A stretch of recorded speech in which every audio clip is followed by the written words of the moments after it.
This is Where We Live from Connecticut Public Radio. I'm Lucy Nalpathanchel. They did it! Lawmakers in the Connecticut General Assembly passed a nearly $43.5 billion budget on time. Coming up, Mark Pazniokas, Connecticut Mirror's Capitol Bureau Chief, will break down what's in the plan and how it will affect you and your family. First, we're going to focus on some legislation that builds on criminal justice reform in the state. One of the bills heading to Governor Lamont's desk will track racial disparities in the system. To tell us more, joining me in studio is Anderson Curtis. He's a Smart Justice field organizer with the ACLU of Connecticut. Anderson, welcome to the show. Thank you. Good morning, everyone. And for our listeners, if you want to join the conversation this hour, the number 860-275-7266, or find us on Facebook and Twitter at Where We Live. Anderson, I mentioned this phrase, smart justice. Tell us first, what is this initiative? So Smart Justice is a campaign connected to the National ACLU here in Connecticut. Smart Justice is focusing on ending mass incarceration, reducing the prison population in Connecticut by 50%, and addressing racial disparities. And we do that through our legislative priorities.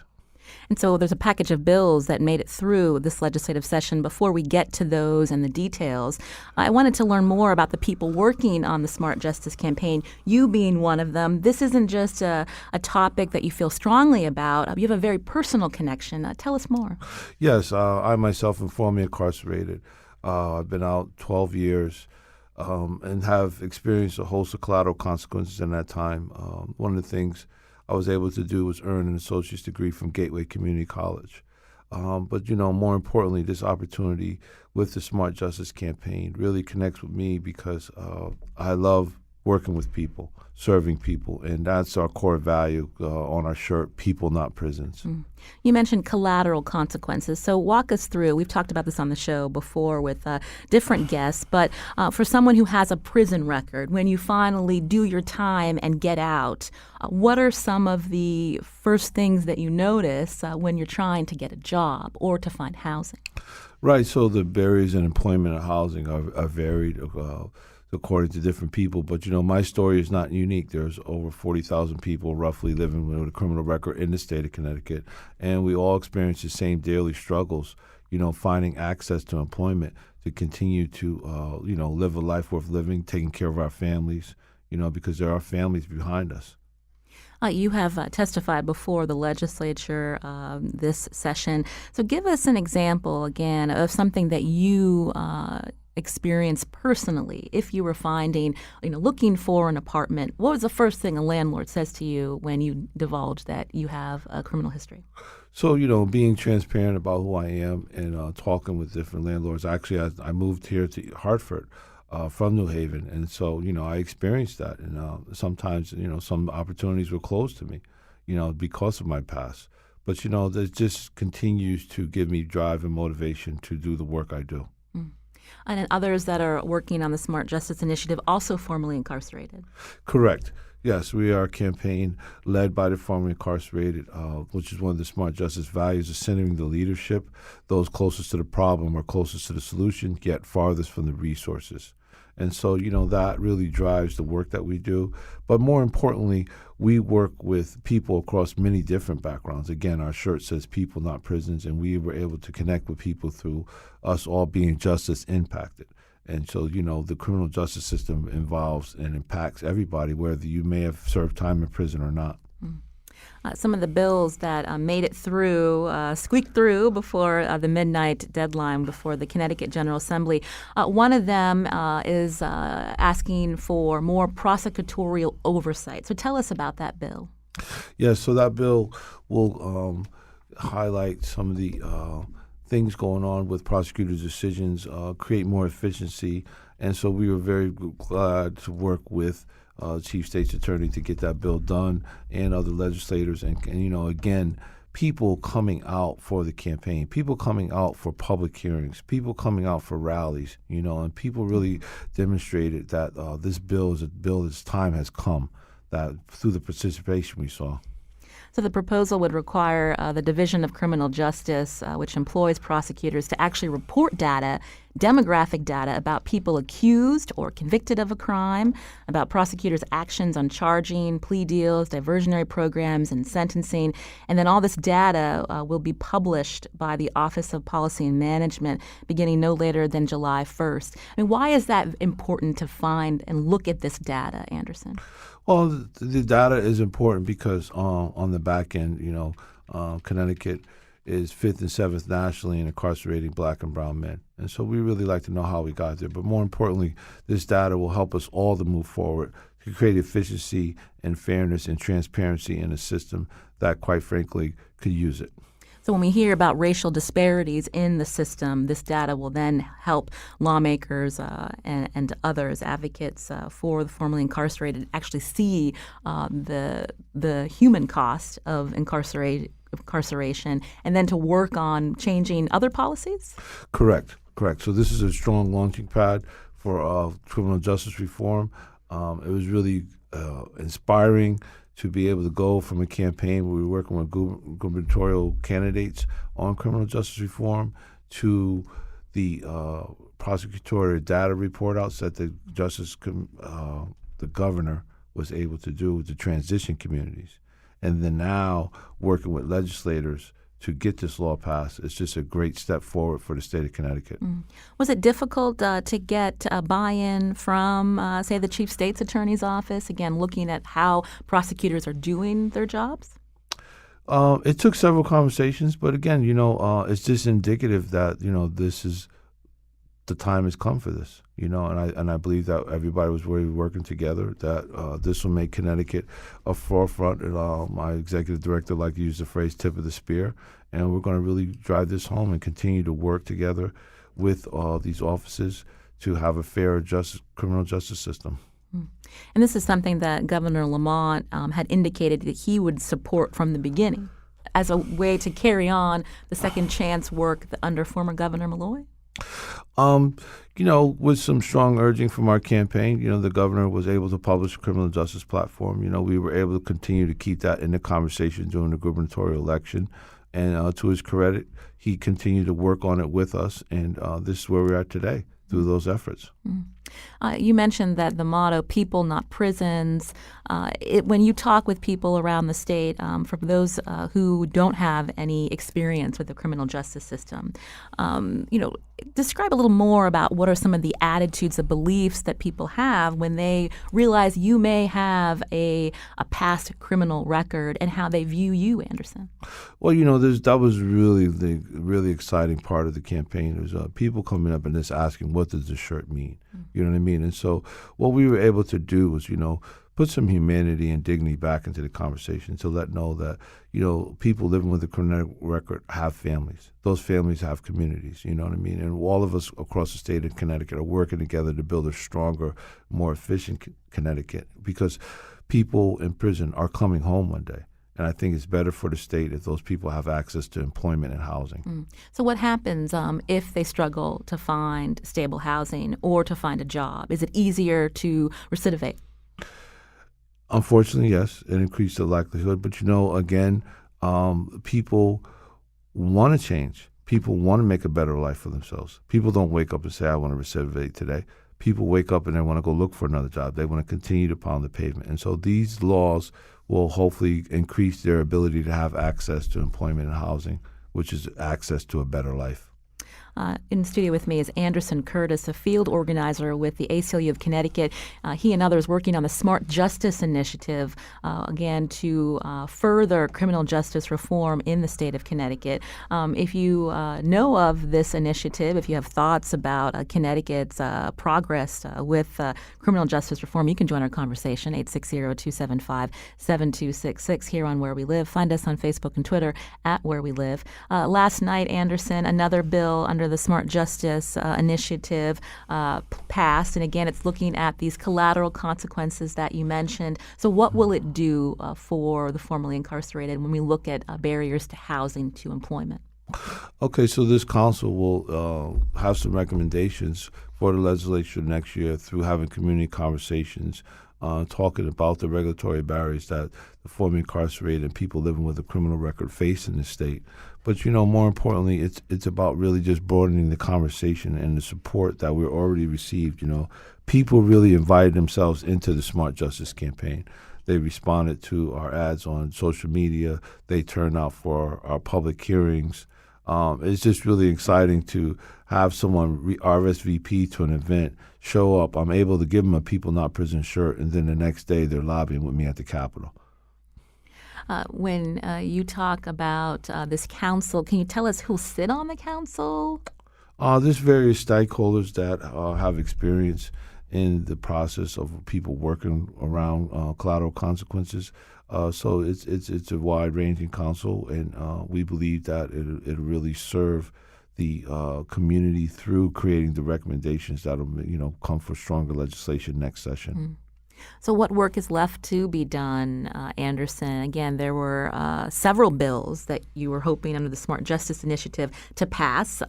Some of them did, but there's still more work to be done. Oh, there's a lot of work to be done. Again, one of our goals is to cut the prison population by 50%, and so we're working closely and we're looking at that. We're working in pretrial, we're working in, the revocation process. There's a lot of work that various people across the state of Connecticut are going to get involved with, hopefully, and continue to support us as we move forward to make this state a better place for everyone.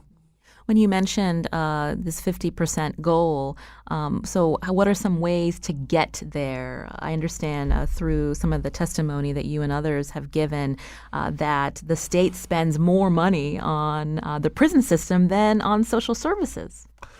Yes, unfortunately that is a reality here. And so, finding alternatives to incarceration, just different ways to look at reducing the pretrial population. And, again, just creating access to employment and housing, which will help people that are on parole. So, not just eliminating barriers for people with criminal records, but there's people in different various situations, other criminal justice system. Mm-hmm. And we just hope that we can have more outcomes that don't end up with people being incarcerated. Mm-hmm. When we talk about people being incarcerated, often that pipeline starts when individuals are young. Is enough being done to help young men and women to avoid the criminal justice system, Anderson? That's a very interesting question. There's always so much work to be done. You know what I mean? My story is not unique. This plays out across the state of Connecticut. But more importantly, the people that are behind these movements to change things, to make things better for children, to have more access to a future. Mm-hmm. Anderson Curtis, again, is a field organizer with Smart Justice, an initiative under the ACLU of Connecticut. You mentioned, Anderson, before we go, that you were incarcerated 12 years ago. How's life been treating you so far? Life is good. It's a lot of hard work. I have a great support system, and my faith has carried me a long way. So there's opportunities out there, there's hope out there, but it's not easy. You know what I mean? But again, I think we're off to a great start. I just want to thank everybody that worked with us and supported us through this legislative session. And, there's a lot more to do. And we've gotten this far. We can go a lot more farther with more people coming to help us. Anderson, a pleasure to meet you. Thank you for coming in. Thank you. This is Where We Live from Connecticut Public Radio. I'm Lucy Nalpathanchel. After the break, we're going to expand our focus to the new 2-year budget and other bills that made it through this legislative session. Mark Pazniokas, Capitol Bureau Chief for the Connecticut Mirror, will be in studio to explain what we need to know. Do you have a question? Join us, 860-275-7266, or find us on Facebook and Twitter at Where We Live.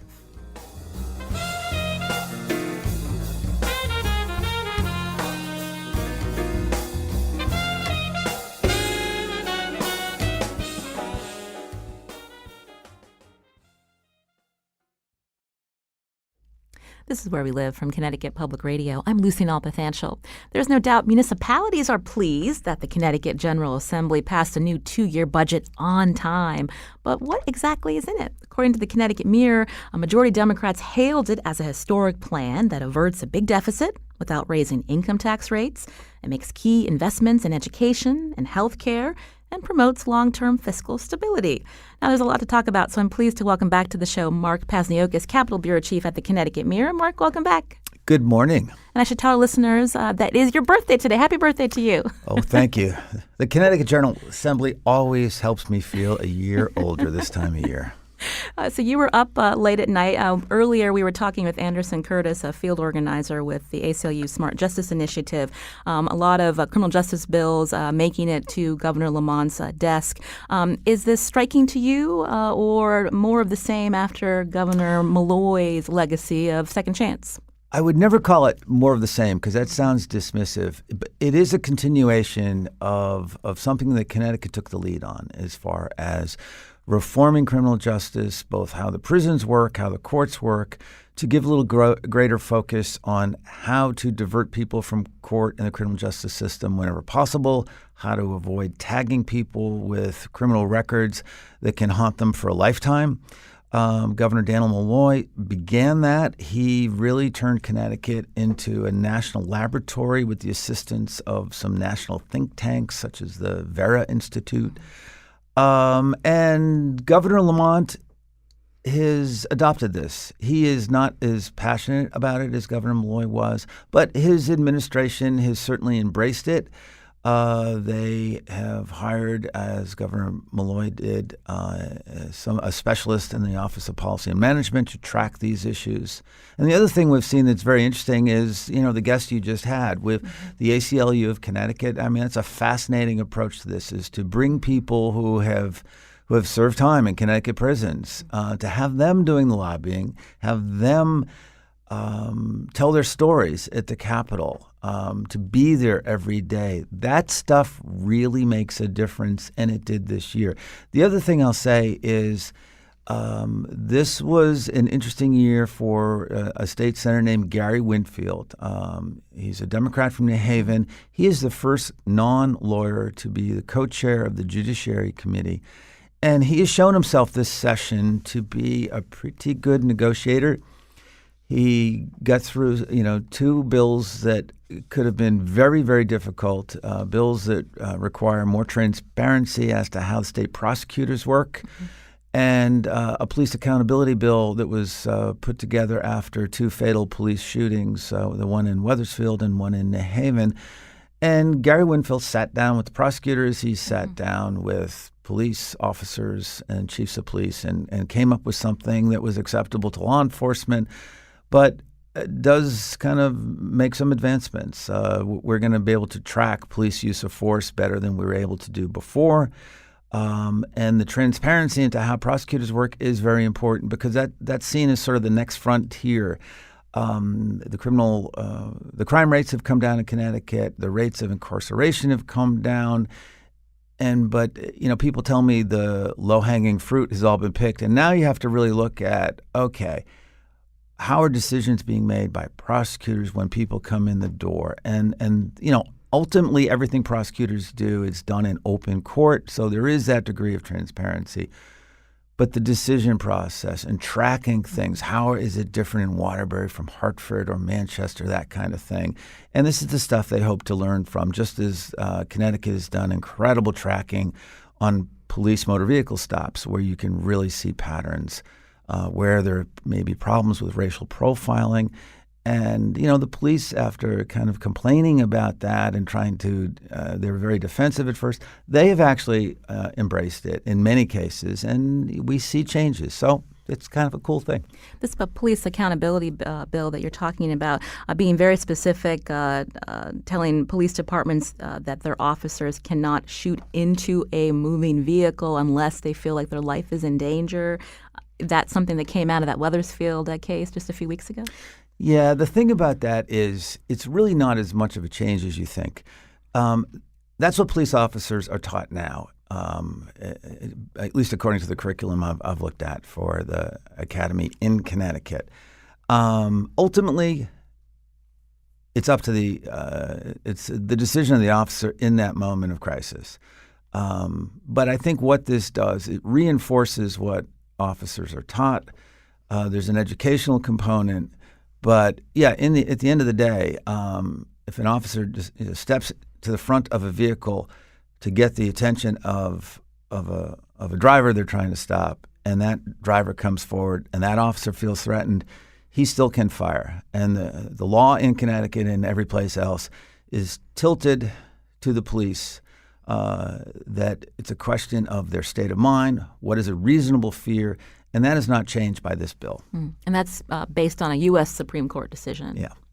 When we think about, we've talked about this before on the show, Mark, again, depending on where a police officer is employed, there is a lot of variability in the department. So anything in this bill that will make it more standard across the board of how police departments operate? You know, you're talking about police culture and you're talking about training, and the legislature is limited as to what it can do in this regard. Legislators, understandably, love to legislate. When they see something like this, they want to act. Sometimes these things can have instantaneous results. Sometimes it's a question of a statement being sent from Hartford. And then the question is, how do the police embrace it? Some departments already do these things. And some of this goes back to the 70s. You know, the New York City Police Department was one of the first in the country where they said, they train their people to not shoot into a moving motor vehicle. That first off, it's very hard to know, what you're going to hit. And the other thing is, even if the driver is trying to assault a police officer, killing the driver, disabling the driver isn't always going to protect the officer. It's not going to protect the community because you now have a very heavy moving motor vehicle without anyone at the controls. Mark Pazniokas is the Capitol Bureau Chief at the Connecticut Mirror. We're doing a wrap-up of the legislative session ending early this morning. You can join our conversation, 860-275-7266. Mark, I wanted to move on to the budget, actually passed on time. Tell us exactly what kind of challenge they had to get the deficit, how big of a deficit, and how challenging was it for them to get it in balance, so to speak? You're not going to quiz me on this. I didn't. I was told that this was going to be multiple choice. It was a significant problem, but it was the easiest budget year that the legislature has faced in some time. As the listeners of this radio station, I'm sure, are well aware, Connecticut has been in a perpetual state of fiscal crisis, it seems, since the Great Recession of 2008, and the roots of that go back even further, have to do with the unfunded pension liabilities that are really what are crushing this state, and do remain a threat to its fiscal health. These budgets, they're never as good as the majority parties say they are. They're never as bad as the minority parties say they are. One of the key things that comes out of this is there is a degree of stability, at least for the next few years. The Lamont administration got some big problems off the table. One of them is this litigation they were facing from the Connecticut hospitals. It's kind of complicated stuff, but there was the hospital provider tax, and this was a liability potentially in excess of $1 billion, and they've reached a settlement, and $160 million off the top of my head, I believe that was the number. That's a big thing, because if a court ruled for the hospitals and all of a sudden you got $1 billion liability, obviously that could be huge. The other part of stability is there is a ton of money going into the reserve, the rainy day fund. There's $2 billion. There could be another $900 million going into it. Republicans say the Democrats should not be so proud of themselves that the money that's going in here they had no choice about, because in the bipartisan budget of 2017, there was something called a volatility cap, which actually was a really great fiscal reform, which requires certain surplus funds to go into the reserve. And Connecticut right now is better positioned to face a recession than they were before.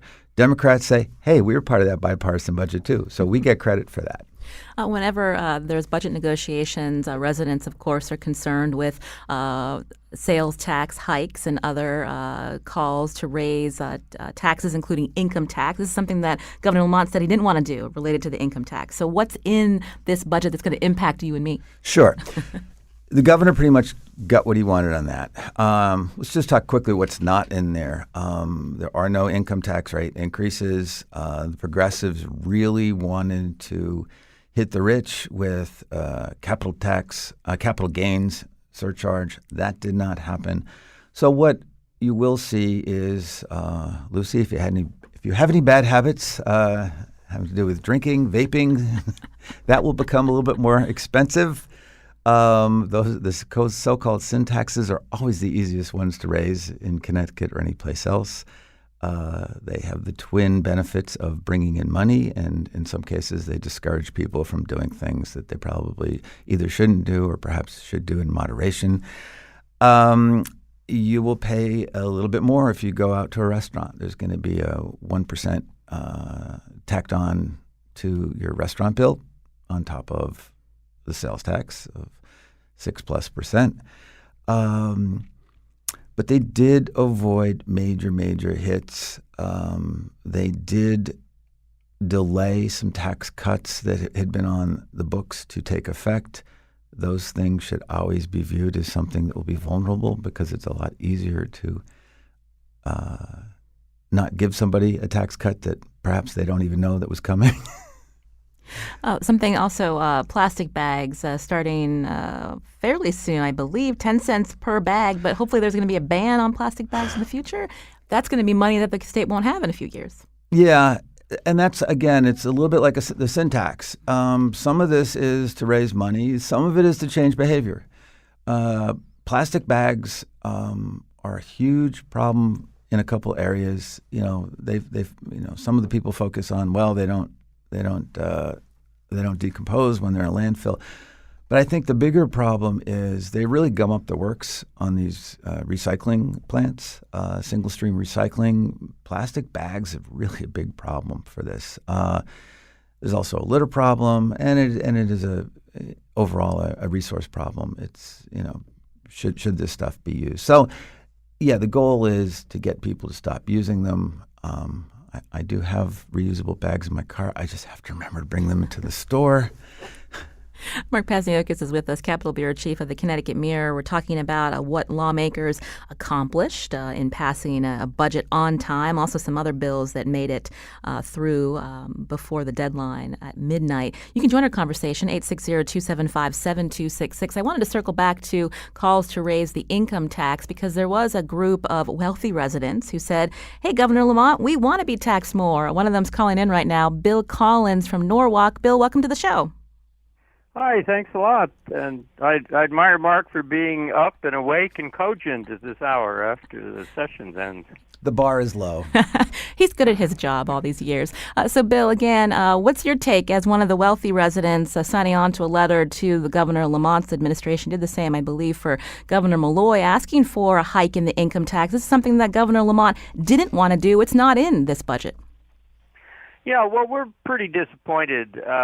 Our group is called Fair Share, and it's made up of people some have worked hard, others, like me, have been pretty lucky, and we have what we consider to be a little more income than we really need. And, but most people who are in that category find ways to give it away.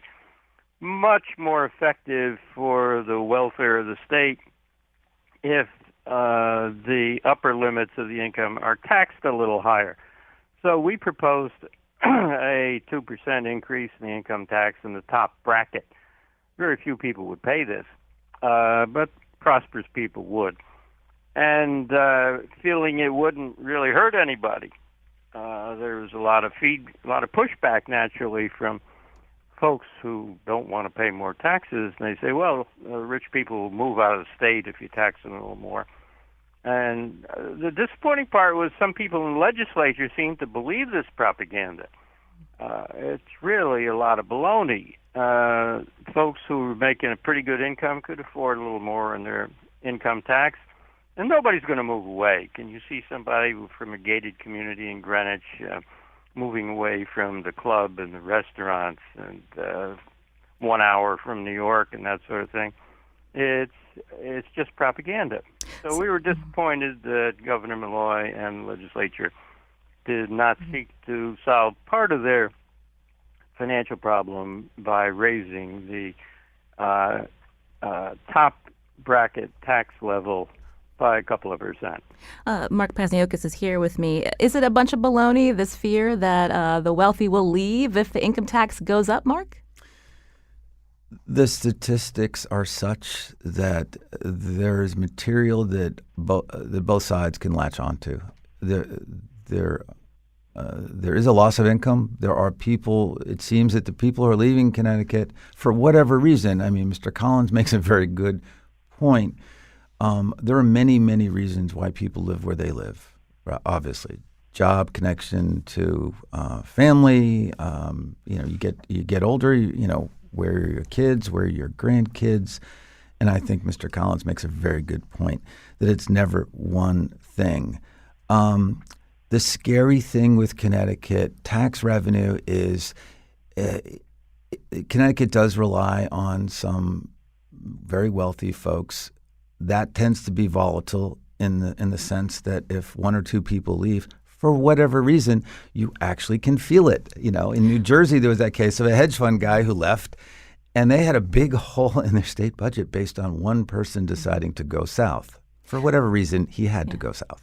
Here's a stat that I know Governor Malloy paid attention to. We asked him about it, but now Governor Lamont in office, that this top 1% of taxpayers paid 36% of all income taxes in 2014. So if one of them leaves, we're in big trouble. Yeah, and maybe not one, but yes, the point is, again, you look at that statistic, and it's a scary statistic. You look at an analysis that Bloomberg did looking at IRS and census data, and the folks leaving Connecticut tend to have more money than the folks who are coming in. My colleague Keith Faniff did a very detailed look at this. It was called the myth of the millionaire with the suitcase, and again, it was a very nuanced piece. I'll go back to the caller. He does make a point that I think resonates with people. It's folks generally just don't pick up and leave over taxes. Certainly there are people within Connecticut. When they're empty nesters, if they're in a community with very good schools and have higher property taxes, perhaps they may move on, but stay in the area because, again, it's proximity to your kids, if you like your kids.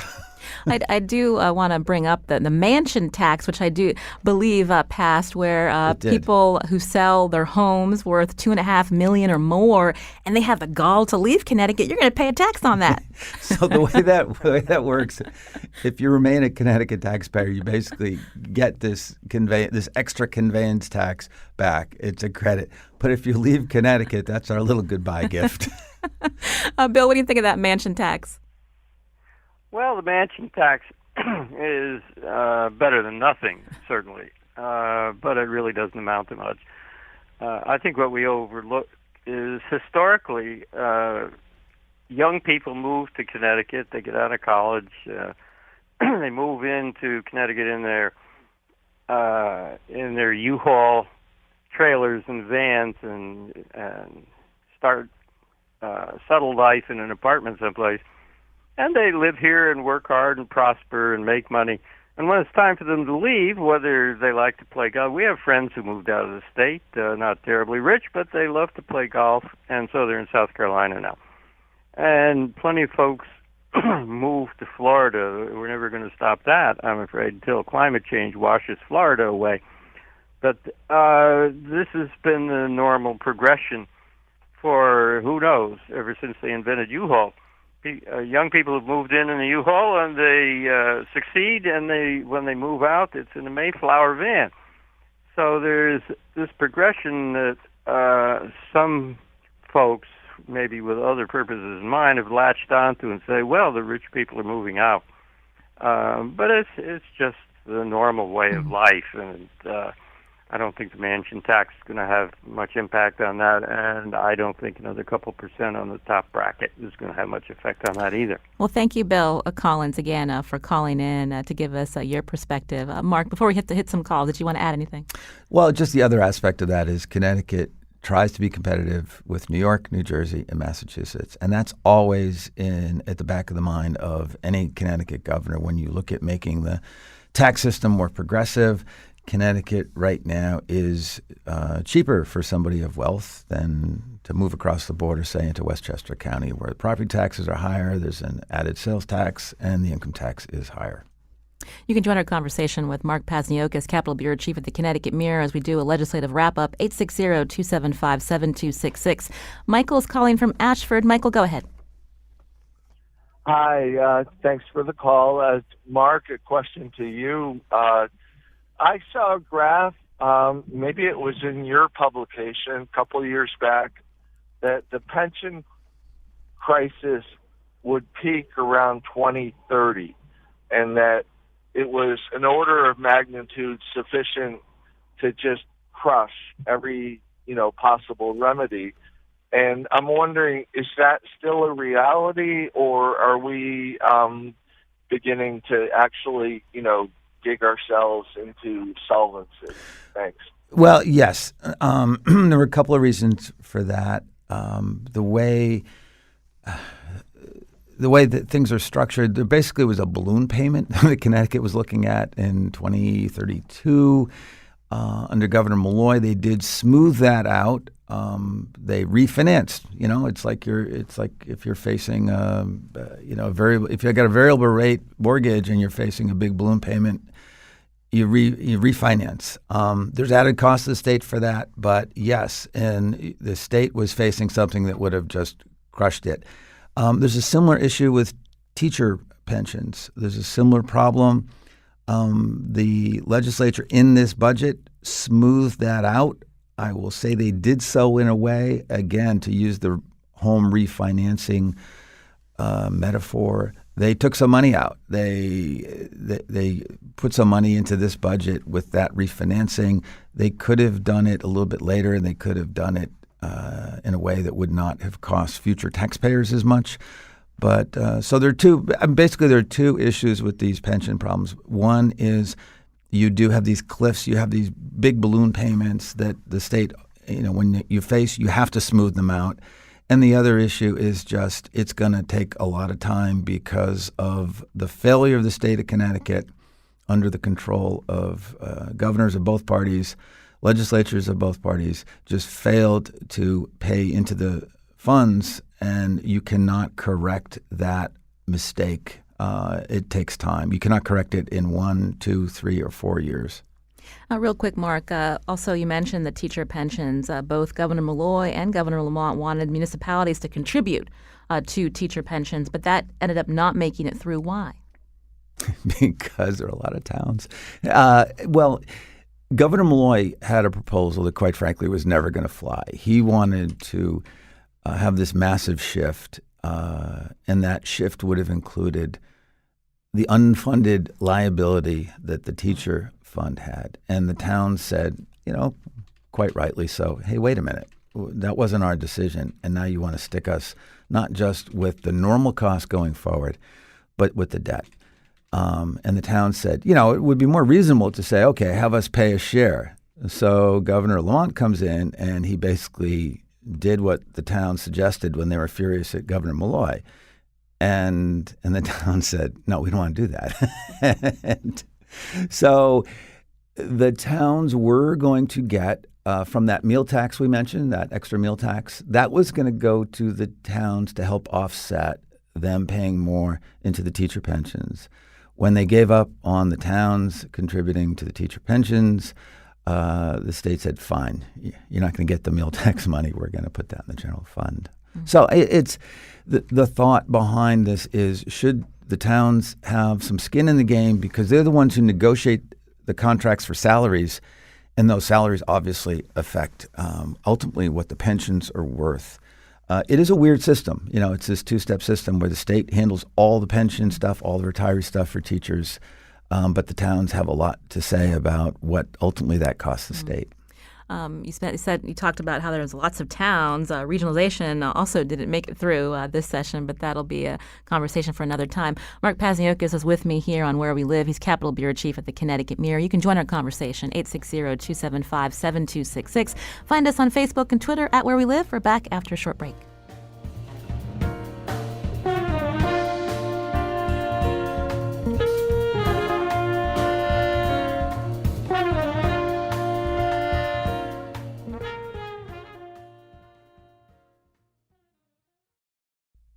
This is Where We Live from Connecticut Public Radio. I'm Lucy Nalpathanchel. We're doing a legislative wrap-up with Mark Pazniokas, Capitol Bureau Chief at the Connecticut Mirror. You can join our conversation, 860-275-7266. We talked a bit about the regular session. There's a special session coming up. We haven't gotten to that just quite yet, but Doug from Fairfield. Doug, what's your question or comment? Hey, my name is Doug. I'm calling from Fairfield. I live in Bridgeport. I wanted to, my comment is about tolls. I wanted to tell Mark that I really admire his journalism. I've lived in several states, and his journalism on structural problems in the Connecticut state budget is some of the best state budget journalism I've seen among the states I've lived in. Thank you. But that's probably a compliment as much or much more than for my colleague Keith Faniff, but we both appreciate it. A good Thank team. You. Yeah, right. But to both of you. I wanted to, and I just appreciate Connecticut Mirror and WNPR. I wanted to tell you that in your wrap-up this morning that the Connecticut Mirror staff prepared of the cheat sheet on the legislative outcomes, I disagree with the staff's assessment that motorists won in the regular session because tolls weren't passed. I'm a motorist who believes that tolls are a way of burden sharing for all the reasons. Basically, no. Yeah, I take your point. That was not. I think motorists actually lost.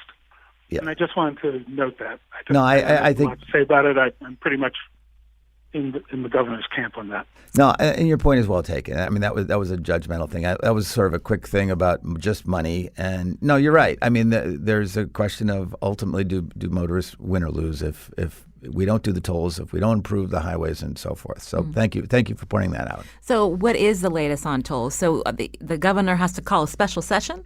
Yeah, so the legislature called itself back into session, but their call for special session did not say anything about tolls. Now, that's not that surprising. The one thing of unfinished business for them is the bond package, the borrowing for capital expenditures, school construction, always tops the list or is high on the list. The reason they didn't do the bond package, or one of the reasons, is it's a bargaining chip. And this is something the administration will use in negotiating with legislators, trying to forge majorities in the House and Senate in favor of some form of highway tolls. Right now, it's unclear if the votes are there. This governor, this administration has struggled. They had a pretty good 2 weeks at the end. They got some things done. They seem to right the ship. But tolls has been a huge problem for them politically. They have not shown the ability to make the case in a way that can close the deal. They don't have the votes in the Senate. They say they do in the House, but that's kind of a shaky thing. It depends on what they're going to look like. There did seem to be a sizable toll opposition from residents, lawmakers. Is part of the difficulty that there is this belief, they see it when they don't think lawmakers are really cutting spending. There's a lot of pork in this budget that was passed. And I'm just curious if you could talk a little about what's going to happen this special session. Well, we really don't know. I mean, they eventually will do a bond package. They have to. They want to do some things on economic development. The administration has not said precisely what. They have a commissioner for economic development who also acts as an advisor on the economy to the governor, David Lehman, former Goldman Sachs partner. And we don't know really what they're going to come forward with. They are now going to turn their attention to tolls. They basically abandoned the push for tolls at some point because it just was all-consuming, and they lost really track of the budget. Other things like paid family and medical leave, which we're going to talk about in a sec, which is one of the biggest things to come out of this session. But again, it's really hard to say. We don't know when precisely they're going to come back.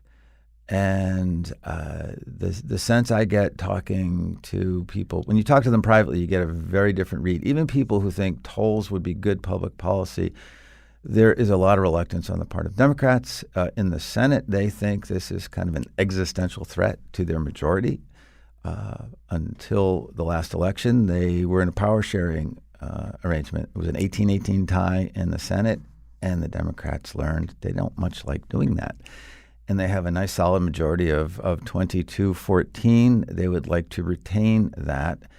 And they have people who won Republican seats in part because of the backlash against President Trump, which, of course, could be there again in 2020. The president seems to be hell-bent on being on the ballot again. But tolls frightens some of the folks in more marginal districts. There's no question about that. Meanwhile, money that a previous legislative session allocated towards this special transportation fund, I think it was sales tax revenue, now being taken and being allocated towards the general fund, doesn't help their case. Does not. There's a trust issue. There's always been a trust issue. And that's one of the things that they're operating against. There was money diverted, although the House Majority Leader said it's not a raid. You can get into the semantics. But yeah, that's an issue. Let's talk about family medical leave, paid family medical leave. This is something that there was some disagreement with how it was going to be operated. And now there's an agreement. What did Governor Lamont decide on in terms of saying that he'll sign this bill? The governor ran for office promising to deliver this. So it was a shock when he told legislators that he was going to veto the bill. But he wanted a quasi-public authority to run it, not the Department of Labor. He wanted private sector to be able to bid on this business, both to manage it and to offer insurance policies, because that's all this is. People get very confused as to what it is. It's a disability insurance program.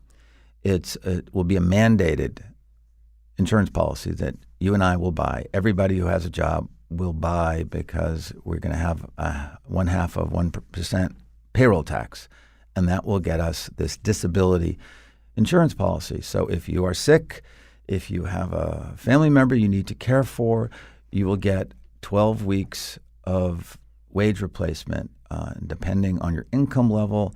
That will depend on whether it's 60% or as much as 95%. The poorer folks are, the higher the rate of wage replacement. The thinking behind that is the working poor cannot take any time off, even giving up 10% of their pay. Whereas if somebody's making $100,000 and they have a kid, and if you get 60% of your money back, your wages back, that's you can get by on that. You have savings, and it's a good benefit. We've only got a couple minutes left. Mark Pazniokas. All in all, was this a difficult legislative session for Governor Lamont's first term? Yes, the governor. The governor has a little bit of Donald Trump in him, and before Democrats scream, what I don't mean how he treats people. I don't mean a lot of the things we associate with President Trump. But what I do mean is he seems to be distracted at times. He seems to seize things and priorities shift, not tolls, not getting the budget on time, but other things. And the word at the Capitol is he could be frustrating to deal with, that people would think he was on board with something, and then a week later he seemed to be less enthused. And so he has struggled with that. I think his staff did a good job ultimately in the final weeks of focusing the administration on getting this budget passed, getting it passed on time. And again, probably the biggest thing they can boast about is there's a measure of stability in this budget. Mark Pazniokas, again, Capitol Bureau Chief for the Connecticut Mirror. They've got a lot of great in-depth pieces at ctmirror.org if you want to read more about the winners and losers of the 2019 legislative session. Mark, as always, thank you for joining us. We hope you have a great birthday. Thank you, Lucy. Today's show produced by Carmen Baskoff. Thanks to Lydia Brown and Kyone Wolf. I'm Lucy Nalpathanchel. As always, thanks for listening.